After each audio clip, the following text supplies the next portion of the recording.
The Court of Appeal in Abuja has sacked the governor of Kano State, Abba Kabir Yusuf, for allegedly not being a registered member of the new Nigerian People's Party as at the time of the election.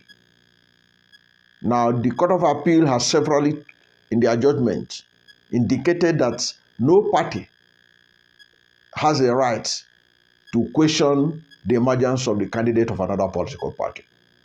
Yet, they ruled that Abba should be sacked, and they sacked him as governor of Kano State.